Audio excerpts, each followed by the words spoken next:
শ্রীকৃষ্ণের জন্মদিন উপলক্ষে ঢাকেশ্বরী মোড় থেকে বর্ণাঢ্য শোভাযাত্রা চলছে। সেখান থেকে সবশেষে জানাতে যুক্ত হচ্ছেন সহকর্মী তানজিলা খান মিম। শোভাযাত্রার আয়োজনের বিস্তারিত জানাবেন মিম। কোথায় গিয়ে শেষ হবে শোভাযাত্রা?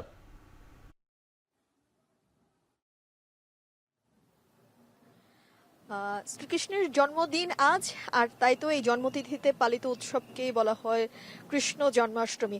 কৃষ্ণের জন্ম শ্রাবণ মাসের কৃষ্ণ পক্ষের অষ্টম তিথিতে হয়। এই দিনটিকেই আসলে এই জন্মাষ্টমীর দিন হিসেবে গণনা করা হয় এবং এই দিন এই জন্মাষ্টমীর যে আয়োজন থাকে সেটি পালন করা হয়। আজ বরাবরের মতোই সকাল থেকেই কিন্তু জন্মাষ্টমীর যে ধর্মীয় ভাবগাম্ভীর্যের মধ্য দিয়ে জন্মাষ্টমীর যা যা আয়োজন ছিল সেগুলো দেশের বিভিন্ন মন্দিরে মন্দিরে পালিত হয়েছে এবং এখন রাজধানীর পলাশী মোড় থেকে শুরু হয়েছে জন্মাষ্টমীর মিছিল।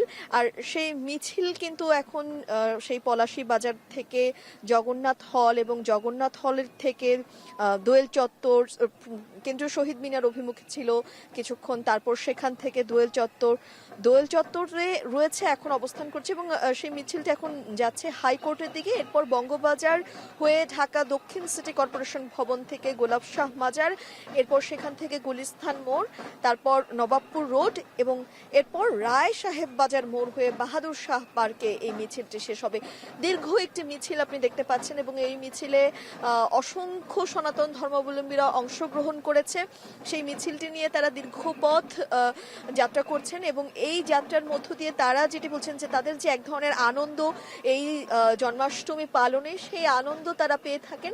যেহেতু এই জন্মাষ্টমীতে বিভিন্ন গৃহে গৃহে অর্থাৎ কেউ ব্যক্তিগতভাবেও তার নিজের বাসাতেও পূজার আয়োজন করে থাকেন, কেউ তার বাইরে গিয়েও যখন কেউ মিছিলে অংশগ্রহণ করেন সকলের সাথে, তারা বলেন যে এই যে আনন্দ, সেই আনন্দের মাত্রাটা আসলে আরো অনেক গুণ বেড়ে যায়। আমি বলছিলাম পলাশীর মোড় থেকে এই মিছিলটির যাত্রা শুরু করেছে। ঢাকেশ্বরী মন্দির থেকে অনেকে একত্রিত হয়ে তারা পলাশীর মোড়ে আসে এবং সেখান থেকে মিছিলে তিন বাহিনীর প্রধান একত্রিত হয়ে একটি প্রদীপ প্রজ্বলনের মধ্য দিয়ে কিন্তু এই মিছিলের উদ্বোধন করেন।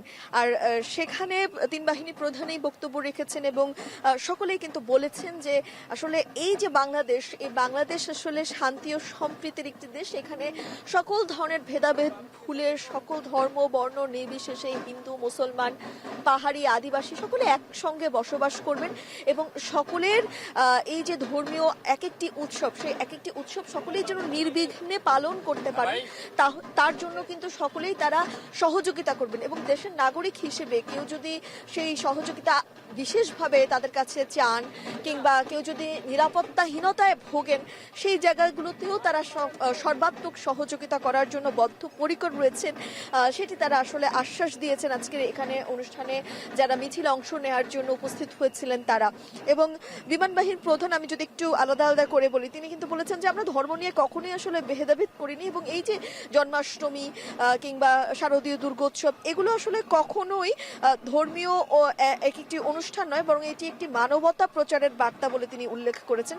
তার বাইরে গিয়ে তিনি বলেছেন বাংলাদেশ সাম্প্রদায়িক সম্প্রীতির যে উজ্জ্বল উদাহরণ, সেটি হচ্ছেন এই যে উৎসবগুলো, সেই উৎসবগুলো আমাদেরকে মনে করায়। তার বাইরে গিয়েও সেনাপ্রধান বলেছেন যে ভগবান শ্রীকৃষ্ণের যে আদর্শ, সেই আদর্শের বাণী দেশ জুড়ে ছড়িয়ে পড়ার জন্য কিন্তু তিনি আহ্বান জানিয়েছেন।